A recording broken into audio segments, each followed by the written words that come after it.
When I think of like diversity and inclusion, I think of like individualism. Everybody has their own story. Everybody is their own person.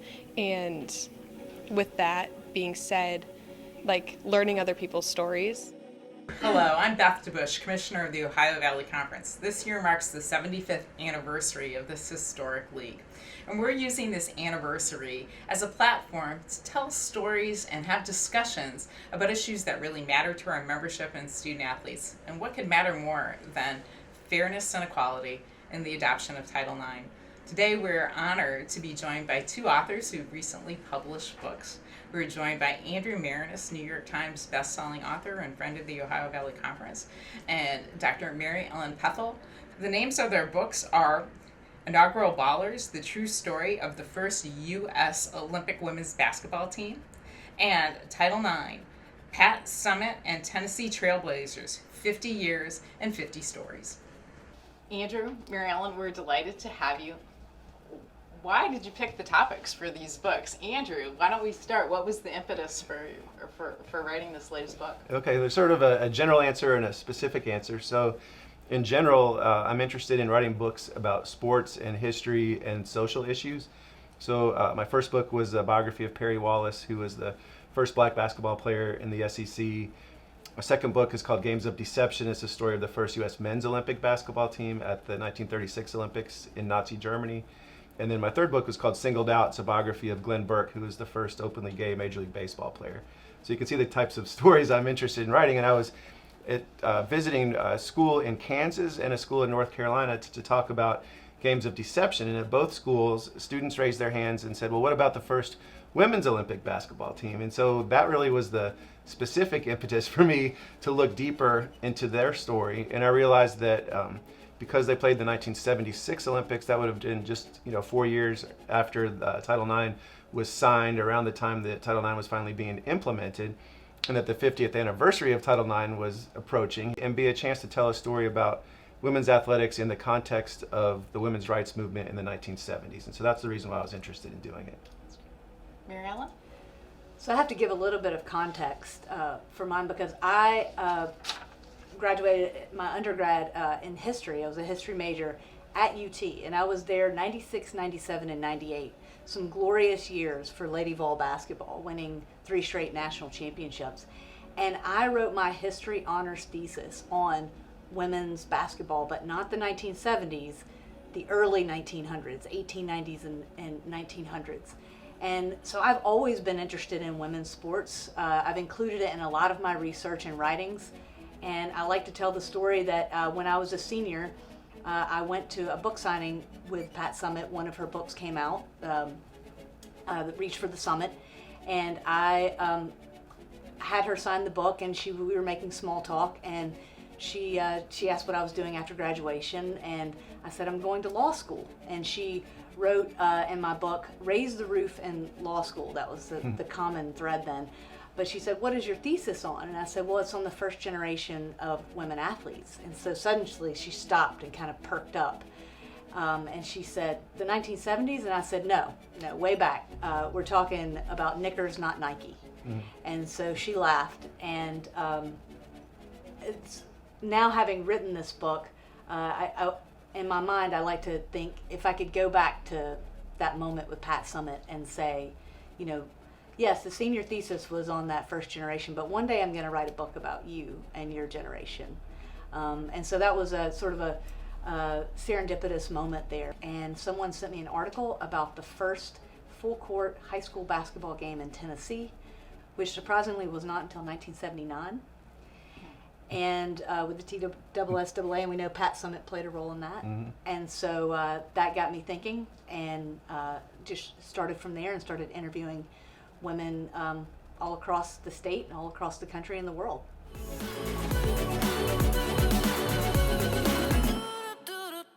Well, you both have mentioned history. You've both mentioned life pre-Title IX. Let's talk a little bit more about what women's athletics was like before the adoption of Title IX. Yeah, I was a history major too. Yeah. So was I. Really? Yeah. All right. Wow. Go humanities. So I think some of the younger people watching this, may not really fully appreciate what women's sports were like in many parts of the country and in many schools around the country before Title IX. So in the book, I interviewed women who were in elementary school before Title IX. A woman told me that she had to start a petition at her elementary school for the girls to be able to use the gymnasium, which otherwise was only for the boys. Another woman told me that she would see the boys playing baseball at school, and the girls were told that they could not have a softball team. But she refused to take that as an answer and organized her friends, told them all to ask for softball equipment for Christmas. And so like right after they came back in the spring, they all had equipment. She had her grandmother create bases by putting sand in pillowcases and sewing them together. You know, so you really saw even young girls stepping up and realizing this wasn't fair. At high school or college levels, schools often wouldn't have a varsity team, period, for the girls.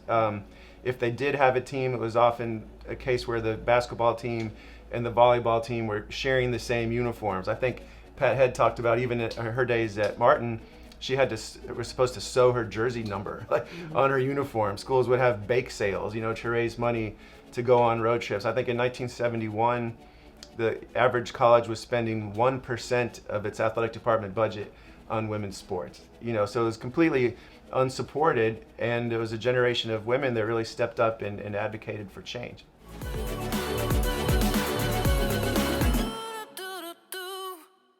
If you could travel through time, would you go forwards or backwards? I would definitely have to go forward. All right, how far forward? Maybe like 20 years. Did they see themselves as trailblazers? Did they appreciate in the moment really how they were changing society and providing opportunities, or don't they like to embrace that as a pioneer? That's what I found interesting in talking to these women, especially the coach, Billy Moore, is that she did recognize what they were doing, you know, and she made a point of saying that in the locker room before the silver medal game, where she said they were going to change women's sports for the next 25 years. And you sort of expect in doing these interviews that people would say, no, we were just playing. We didn't really think about the history until much later. You know, that's sort of the stock answer I think that an athlete would give today. But at that point, they understood what was happening. There would only be one first women's Olympic basketball tournament, only one first Olympic women's basketball team, you know, and they were it. And there would only be one first basket scored. And so that was a funny story I was hearing, is that they really wanted to score the first basket in the first game. The U.S. played against Japan at 9 o'clock in the morning to start the women's basketball tournament. Japan got the ball first, and one of our U.S. players, Julian Simpson, like practically tackled their guard as she was going down the lane for a layup. Like, we're not going to let them score first. And so when Lucy Harris scored the first basket, the team went crazy. So, I mean, it was down to that level of knowing what history was being made. Yes, they were aware. As the further you get from Title IX, so 1976 is really the first year that, at least in Tennessee, you have scholarships. That's going to change the game again. I write about a woman named Betty Booker Parks, who still holds many records at the University of Memphis. And she came from a very, very small town called Hampshire, Tennessee. Some of these women, and Betty Booker Parks in particular, she said, I would have not have gone to college if it had not been for the scholarship. We didn't have the money. And so, yeah, Title IX was a game changer, but then the implementation and the enforcement and the expansion to scholarships, to me, a lot of women's sports and the acceleration of the game, and I'm not just talking about basketball, I'm talking about swimming, I'm talking about volleyball, I'm talking about tennis, that really doesn't happen until 76. And then the next accelerant is going to be 81-82, when the NCAA finally gives up the fight against women's sports. Thankfully, this year you turn on the TV, you're watching the games on the weekend. There's, you know, PSAs and commercials celebrating the 50th anniversary. I think every athletic department and league is celebrating the 50th anniversary, and that's terrific, you know. And I think people are also acknowledging the history that's been made, but also the progress still yet to come. But if you look back 50 years ago, or more than 50 years ago, as Title IX was being first discussed and debated, most athletic departments, the NCAA itself, college football coaches, college basketball coaches who were men, were against it and didn't want to share any pieces of the pie. You know, even though they were spending 1% of their budgets on women's sports and feeling like that was enough, but anything approaching equality they thought of as, unfair was going to be the demise of their athletic departments and college sports in general. So it was not universally beloved like you might imagine today. I was going to just add something interesting is that a lot of the women I talked to said, and it was Gloria Ray, the first athletic director at the University of Tennessee, who said, we had to do two things simultaneously that were difficult. One, we had to prove that we were not a threat to men's sports. And at the same time, we had to prove that we were good enough to be worthy of recognition and respect. And so they walked this tightrope quite often. And sometimes these coaches and administrators, they used Title IX as like a last line of defense if they were trying to get something. Others used it a little bit more aggressively as an offensive weapon. Some worked within the system, some were willing to sort of fight against the system. So a lot of different approaches. One thing that differentiates women's sports from men's sports, and this was good timing for women's sports, is that it paralleled this explosion in media and technology and just the media landscape generally. And so women were able to use that to their advantage. Now, it took a while to convince media outlets to cover them, and that's still a struggle. There's a Purdue University report that came out 3 or 4 years ago by a professor named Cheryl Kuki, who looked at the long arc of women in media and sports from 1989 to 2019. And 5% of all coverage in 1989 for women's sports in the media. In 2019, it was 5.4%. And so even though we've got, I think, some differences in how the women's game has changed from the men's, I think there's still a lot of room for improvement. I was just at a conference at Springfield College in Massachusetts on Title IX, the history of basketball, and two of the panelists were Tamika Catchings and Tina Thompson, who are two of the greatest college and WNBA players of all time. And someone asked Tamika Catchings about comparing the WNBA to the NBA, and she said, what you have to keep in mind when people are critical of the fact that there's only 12 teams, or we're not making the same money, or not receiving the same media exposure. Yes, those are really important issues that need to be addressed, but we're only 25 years into our league. Look at where the NBA was when it was 25 years into its existence. We are way ahead of that, and so she cautioned against only looking at the work yet to be done, but let's look at the progress that we have made and support women's sports by showing that, yes, like, we are popular. If you look at the ratings for Women's College World Series, I think it was higher than the Men's College World Series, right? The softball was higher than the men's baseball. NBA Finals, playoffs going on right now, have had the highest ratings in history. The Tokyo Olympics, it was the first time that women's sports were shown more in prime time than men's sports. So I think the evidence is there that when women's sports are given the platform, that people will watch, and I think that's what you'll see to continue on in the future, is that's been proven and it'll continue to be proven.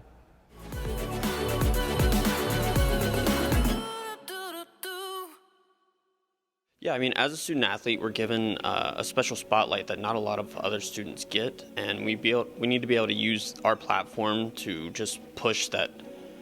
We want to recognize what's going on and who all we're bringing to our campus, and just promoting them through that.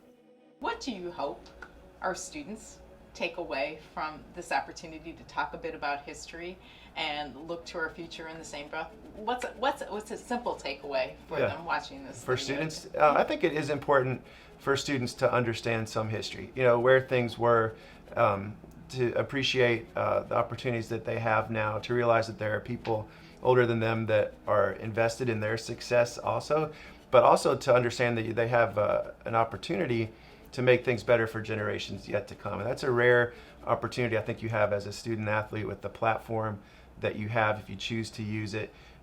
Not to just use it for yourself, but to be thinking about what's available to the next generation. Well, certainly in the OVC we have a rich history of women's sports, but at its core we use sports to help teach our student athletes lessons for life. And what more important lesson can you learn than to treat people in a very fair way? And I think that experience day out is something that our student athletes need to carry forward with them. So the ability to provide a fair and satisfying experience is really what we have to be a part of in this OVC. legacy, providing good athletics experiences to help students learn their true potential of what they can be. I was reminded, though, when you asked that, of an interesting stat that study came out, published by Fortune magazine, that 80% of female executives have been an athlete at some point. And so I think one thing for students to take away is that this is bigger than sports. And this is not just about young women, this is about young men. Title IX is good for everyone. And, for representation and to be able to see themselves, yes, as female athletes and coaches and administrators and commissioners and athletic directors. And I haven't mentioned yet by name Teresa Lawrence Phillips, but she, huge shout out, and what an amazing life and legacy she has had at Vanderbilt, Fisk, and TSU. But for young women to see this representation and then for them to go out and make their own difference in the world. Even smaller things that I tell my students is social media has been somewhat of a great equalizer, in that a lot of if female athletes and teams are not necessarily getting the coverage that they want or the exposure that they want, they can go straight to directly to the social media audience. So I tell my students to make sure that you're following people that represent you, that following people that influence you, and following people and teams that inspire you and that you want to support. What I think has changed is when I first started in my career, there was a sense of gratitude to be included, to be able to play sport, to be a part of it. Now there should be, and rightfully so, an expectation that the experience is fair. And then it's much more than the gratitude. There's an expectation that the experience for our male student athletes and our female student athletes be the same. And I'm hoping we see that, but if we don't, I want our student athletes to be able to speak up. I got something to show y'all. So for the NCAA March Madness, the biggest tournament in college basketball for women, this is our weight room. Let me show y'all the men's weight room.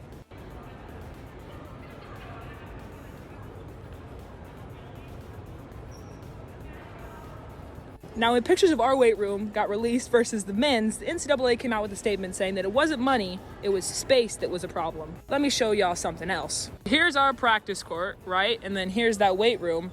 And then here's all this extra space. If you aren't upset about this problem, then you're a part of it. Candace Parker was the first woman to ever be put in the PlayStation NBA basketball game. And her brothers joked and said, back when she was a little kid, we would be playing the NBA game, and we give her a controller, but it was unplugged because we didn't want her messing up our game. And they said, now she's on the freaking game. And she said, this is great. I'm so proud about this, but I want, this is gonna make a huge difference for a lot of little girls out there, but I also want it to make a big difference for little boys.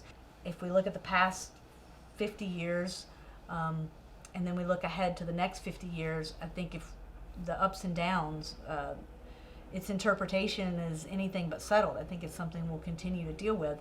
But the larger issue is of equalizing women's role, equity and inclusion in American society, and not just for women's sports, but as they see representation as doctors and astronauts and engineers and OVC sports commissioners. I think that's Title IX's greatest legacy, that we need to pass the torch to the next generation. One other, just very tangible thing I think people can do, not necessarily student athletes, but just communities who may be watching this, just in general feel like they support women's athletics or women's issues, but do they actually go to the games? Probably not, and so I think just showing up and being there, being visible supporters of these programs, even watching on TV and making a point of talking about it, like in your friend circles, that this is something that I'm paying attention to and it's probably worthy of other people paying attention to. I think that simple things like that are really important, and hopefully we'll see greater attendance at women's athletic events as this interest is growing and as participation is growing. And certainly it's a gift to our student athletes who absolutely want all the support that they can get. My bottom line for this project is that I want people today and future generations to have this for the historical record. I want these women's names and stories out in the public. I want to reintroduce them to today's audience, and this book is about them, 100%.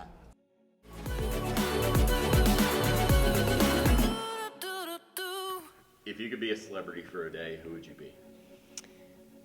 I would probably be Kelsey Plum, WNBA player, because I just want to see how it is to be like a WNBA player and to be famous, and she has like the best style ever, so I just want to be her. I know it's not good for men to say, well, I have a daughter or my wife, right? It's bigger than that. But I think about my daughter who's 11 years old right now, and she should be able to do whatever she wants to do. And I hope that she has that opportunity. And it's scary to think about rights that are being taken away in today's environment, you know, and you want her to grow up in a society that's better than the one that came before. And so that's my wish, is that people remain vigilant about this, you know, and ensure that these protections remain intact, and that Title IX, if there's a way to even to make it stronger, you know, that would be my wish. And I think that comes down to individual decisions that people make in positions of leadership, but also younger generations being socially active, you know, and fighting. That's the lesson to learn from the women you wrote about, you know, is that they were athletes, they were accomplishing change just in their very existence, but a lot of times they were also pushing in different ways, pushing for progress. And we have to recognize that battle's not over. Like, you have to keep going. I think my wish is it's something that moves beyond women's sports in the college arena or the high school. I mean, we've gone from, I think, 1 in 27 high school age girls played sports in 72 to 1 in 4. As you mentioned, your 11-year-old daughter, Joan Cronin said every time she meets somebody that, you know, on a plane and says who she is, 9 times out of 10, the first words of their mouth is, "My daughter plays." So she said that's how she sort of sees the progress. But is to move beyond to what I think is the next level in professional leagues and corporations and media companies recognizing the value of women's sports. So we have a pretty solid women's professional soccer league and basketball, but both of them, neither of them are older than WNBA's 25. I think women's soccer is around 10. I think that you have to operate from a place of complete empathy and understanding, and I think it's the best thing in the world to be truly loved for who you are and everything about you, the good and the bad. Truth be told, such grace wasn't always the case for Gail Markey. There were times in the past, she admits, when she resented the scholarships and the pampering a new generation of women athletes took for granted. But eventually Markey let go of what she called a slow burn and found peace and acceptance. There was always progress to be made. Every generation has its call. Everyone plays their part. As members of a pioneering generation of athletes, she and her contemporaries did the best they could with what they had so that others could continue the march forward. I helped pass the baton to the great players and coaches we have now, she says. I accept my role in history. When she's in her car and sees a group of girls outside playing basketball or soccer or softball, she'll pull over, get out, lean against the fence, and just watch for a while. The girls don't know who the woman is watching them or why she has a smile on her face. But if they look closer, they might understand. That pendant dangling from Gail Markey's neck, it's her silver medal from 1976, and a piece of it belongs to each of them.